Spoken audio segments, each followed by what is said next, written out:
102,2 Radio Suara Sampang FM. Selamat pagi pendengar semuanya, dimanapun Anda berada. Berjumpa lagi nih pendengar, ya Anis akan menemani pagi hari kalian pendengar.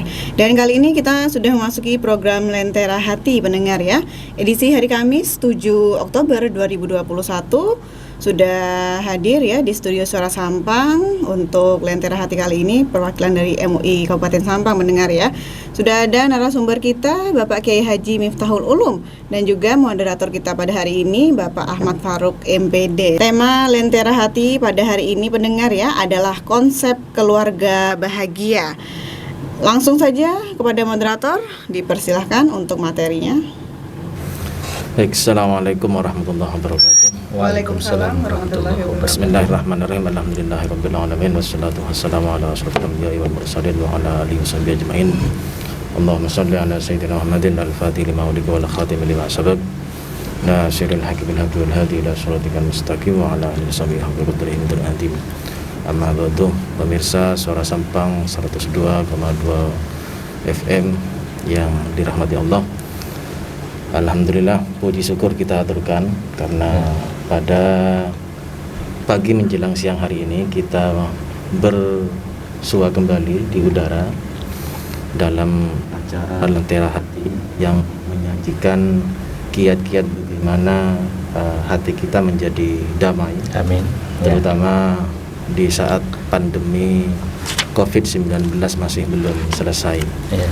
Alhamdulillah di tengah kita hari ini sudah hadir pemateri kita Kiai Haji Miftahul Ulum. Beliau merupakan ketua tim Fatwa MUI Kabupaten Sampang dan kita sapa dulu.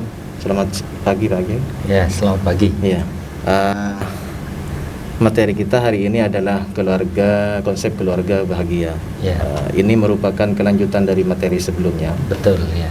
Saya ingat kemarin itu materinya adalah etika berkeluarga. Ya, betul. Sekarang adalah konsep keluarga yang bahagia. Betul. Mungkin nanti Pak Kiai difokuskan saja bagaimana kiat-kiatnya. Ya. Jangan terlalu panjang lebar. Kalau misalkan kita konsepnya ambil dari Islam, misalkan biasanya dimulai dari awal pemilihan pasangan dan sebagainya. Mungkin langsung ke kiat-kiatnya saja. Bagaimana seorang pasangan yang sudah melakukan akad nikah, ini dalam proses pernikahannya bisa mewujudkan suasana keluarga yang bahagia. Mungkin dalam konsep sakinah mawaddah warahmah hingga kakek nenek dan meninggal begitu Pak Kiai. Mungkin langsung saja Pak Ki, dipersilahkan. Ya, terima kasih. Assalamualaikum warahmatullahi wabarakatuh. Waalaikumsalam warahmatullahi wabarakatuh. Para pendengar Radio Suara Sampang FM dimanapun Anda berada, semoga semuanya senantiasa mendapatkan perlindungan dari Allah Subhanahu Wa Taala. Amin, amin, ya rabbal alamin. Para pemirsa, konsep keluarga bahagia ini yang menjadi acuan kita adalah bagaimana Rasulullah Nabi besar Muhammad SAW di dalam beliau menjalani sebuah keluarga. Kita tahu bahwa keluarga ini adalah organisasi terkecil di ranah kebangsaan, dan sering kita mendengar kata bijak bahwa negara kuat ketika keluarga itu juga kuat. Karena berbicara tentang keluarga, kita teringat dengan firman Allah yang berbunyi wa'ashiruhunna bil ma'ruf di dalam surat An-Nisa. Di sana diterangkan wa'ashiruhunna bil ma'ruf. Ini perintahnya, ini terhadap suami. Nah, kenapa kok diarahkan pada suami? Karena memang suami ini sebagai penanggung jawab keluarga dan adalah hak. Wa ashiruhunna bil ma'ruf artinya pergaulilah istrimu, pakai hunna di sini. Bil ma'rufi dengan baik. Artinya tidak kok harus beristri banyak. Memangnya di sini pakai hunna gitu ya. Artinya ketika orang suami beristri, dia di dalam pergauli istri dalam dipergauli dengan baik. Di sini dijelaskan ai bil ijmali fil qawli wan nafaqati wal mabiti. Artinya dia harus mengoptimalkan di dalam ucapannya ucapan yang baik, terus memberikan nafkah dengan baik, dan memberikan penginapan, istilahnya hunian dengan baik. Berbicara ucapan dengan baik, tentunya banyak ulama mendeskripsikan, memberikan penjelasan secara luas bahwa ucapan yang baik itu adalah kullu qaulin hasanin. Setiap ucapan yang baik. Baik ini karena kita bersifat manusiawi, karakteristik manusiawi, maka baik versi manusia. Nah, seperti itu. Wa fi'lin jamilin, dan perbuatan yang baik. Ketika kita berinteraksi dengan istri, maka kita harus berinteraksi dengan komunikasi yang baik. Rasulullah memberikan contoh. Rasulullah tidak pernah menyebut nama istri-istri beliau itu dengan sebutan langsung nama, tetapi beliau sayang, cinta, ucapan kasih kepada istrinya. Seperti halnya kita contohkan bagaimana Rasulullah memanggil istrinya Sayyidah Aisyah radhiyallahu anha. Beliau tidak mengucapkan Aisyahnya, tetapi beliau mengucapkan ya Humair, wahai wanita yang pipinya kemerah-merahan. Ini artinya sebuah sanjungan yang luar biasa terhadap istrinya. Ini gambarannya. Makanya kita sebagai umat Rasulullah, apalagi sebentar lagi hari kelahiran beliau, Maulid Rasul tanggal 12 Rabiul Awal ini, insya Allah mulai besok masuk bulan yang mulia ya. Ini akan memberikan merefresh kepada pemikiran kita bagaimana wujud cinta kita kepada keluarga dengan mengikuti cara Rasulullah mencintai keluarganya. Bahkan beliau bersabda, khairukum khairukum li ahlikum wa ana khairukum li ahli. Jadi baiklah kalian, perlakukanlah baik kepada keluargamu, dan saya adalah orang yang paling baik memperlakukan terhadap ahli keluargaku. Berbicara keluarga, pertama adalah istri. Nah, kita bagaimana cara menggauli istri itu dengan baik, mulai dari tidur sampai akan tidur lagi, itu secara baik. Nah, sehingga para ulama ini memberikan sebuah gambaran, teringat dengan apa yang disampaikan oleh Imam Al-Ghazali dalam kitabnya Al-Adabu Fid Din, bahwa berbicara membangun sebuah keluarga yang baik ini tentunya memakai konsep. Pertama, bagaimana konsep dia menjadi seorang suami. Nah, di sini dideskripsikan bahwa ada etikanya seperti itu. Nah, di antaranya husnul usrati pertama. Jadi seorang suami memperlakukan dengan baik kepada istrinya. Memperlakukan dengan baik. Jadi tidak menganggap bahwa istri kita ini adalah lawan tanding, atau tidak menganggap istri kita adalah orang di bawah kita. Karena bagaimanapun juga versi derajat yang paling tinggi menurut Allah adalah atqakum, yang lebih bertakwa. Jadi tidak karena kita sebagai suami, wah saya derajatnya paling tinggi, karena berbicara derajat yang itu adalah Allah. Terus relevansinya apa derajat ini? Derajat ini sudah ditegaskan bahwa yang paling mulia menurut Allah adalah atqakum, yang paling bertakwa.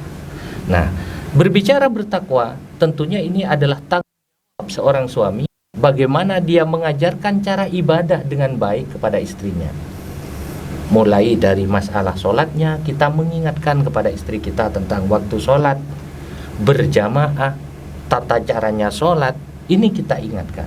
Dan mengingatkan harus dengan cara yang baik, yang sekiranya tidak ada unsur mempermalukan kemuliaan istri kita di hadapan orang lain. Nah, itu diantaranya wa'ashiruhunna bil ma'ruf wa latuful kalimati, dan kita ketika berbicara dengan istri kita dengan ucapan yang halus, lembut, tidak membentak, tidak menghardik, tidak kasar, apalagi naudzubillah mengolok-olok, kata orang muda pesoan dan seterusnya, itu tidak. Karena Rasulullah tidak mengajarkan seperti itu. Wa idharul mawaddati, dan kita menampakkan rasa cinta kepada istri kita. Ingat, di depan kita atau di belakang kita, istri adalah penentu kebaikan keluarga kita. Nah, sehingga kita harus merawat dengan baik. Nah, seperti itu.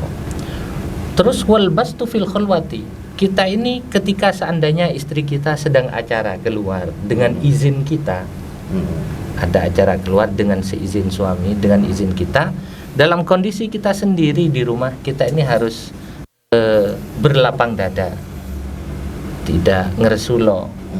Nah, seperti itu. Wa taghaful anidillah, dan kita harus melupakan seandainya istri kita punya masa lalu yang tidak baik misalnya. Ini kita harus lupakan. Ketika kita sudah menikahi dia, sudah berikrar akad nikah menikahi dia, maka 100% hati kita, curahan hati kita tetap untuk istri kita. Lupakan masa yang lalu. Nah, seperti itu. Wa iqalatul asara, dan juga kita selalu mengampuni kesalahan istri kita. Nah, ini bagian dari konsep-konsep berumah tangga, dan tidak ilmu-ilmu ini tidak harus bagi yang mereka sudah berumah tangga. Bahkan calon-calon yang akan berumah tangga itu juga harus wajib fardhu ain belajar tentang interaksi keluarga sesuai yang diarahkan oleh baginda Nabi. Bahkan di dalam Al-Quran dijelaskan, dan ini menjadi doa keseharian kita, Rabbana hablana min azwajina wa dzurriyyatina qurrata a'yunin waj'alna lil muttaqina imama, di dalam surat Al-Furqan. Ini menjadi doa kita bahwa yang kita minta kepada Allah, hablana min azwajina wa dzurriyyatina qurrata a'yun. Kita minta kepada Allah istri-istri kita, dzurriyah keluarga besar kita, anak turun kita menjadi qurrata a'yunin, menjadi penyejuk hati, penenang hati. Waj'alna lil muttaqina imama. Nah, kenapa kita selalu minta seperti itu? Ketika kita sebelum menikah belajar tentang konsep untuk berumah tangga, ketika sudah menikah, bahkan sebelum menikah kita perbanyaklah doa Rabbana hablana azwajina. Nah, karena doa ini merupakan suatu ibadah yang sangat mulia, kita minta kepada Allah. Nah, seandainya orang tersebut memiliki sesuatu rahasia berumah tangga, maka kita sudahlah, selesai sudah. Ketika berumah tangga, urusan-urusan yang masa lalu itu selesai, tidak perlu diungkit lagi. Nah, kenapa tujuannya? Agar supaya harmonisasi rumah tangga ini betul-betul terlaksana. Dan juga ada gambaran yang luar biasa bahwa seorang suami yang baik adalah dia yang selalu menjadikan keluarganya ini sebagai ladang ibadahnya. Ladang ibadahnya. Kalau kita lihat, ada sebuah hadis yang menjelaskan bahwa keutamaan memberikan nafkah terhadap istri, terhadap keluarga kita itu lebih baik. Ini ada sebuah hadis yang diriwayatkan oleh Imam Muslim, dinarun anfaqtahu fi sabilillah wa dinarun anfaqtahu fi raqabatin wa dinarun tasaddaqta bihi ala miskinin wa dinarun anfaqtahu ala ahlika a'zamuha ajran alladhi anfaqtahu ala ahlika, rawahu Muslim.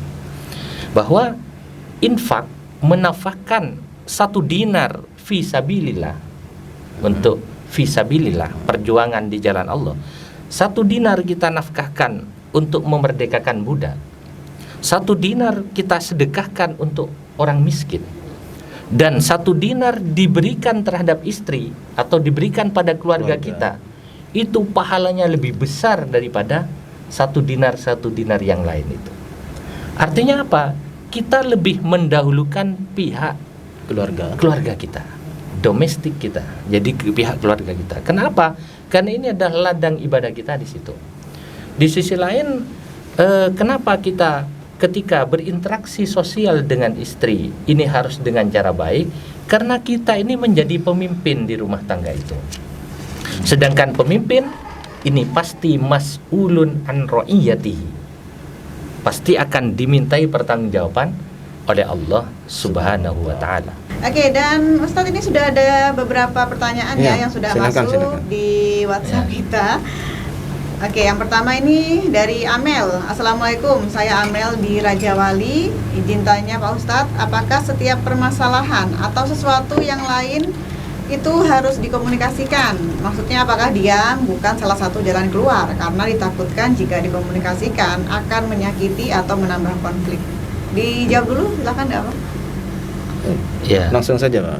langsung ya. Ya, terima kasih pada pendengar Mbak siapa? Amel, Mbak Amel di Raja Wali. Di Raja Jalan Wali. Raja Wali Sampang ya. Ya. Ya, terima kasih. Ketika kita memiliki pasangan suami istri, maka kita memang dianjurkan supaya saling terbuka, karena memang tidak ada rahasia di antara keluarga kita. Bahkan kenapa tidak ada rahasia? Bung, sesuatu yang sebelumnya haram jadi halal. Iya. Benar. Ya, Sesuatu jadi yang halal. haram sebelumnya, ketika sebelum akad nikah itu jadi halal, Jadi bahkan halal. berpahala. Itu kan puncak dari rahasia sebenarnya, aurat istilahnya. Sesuatu yang harus ditutupi karena memang menjadi aurat.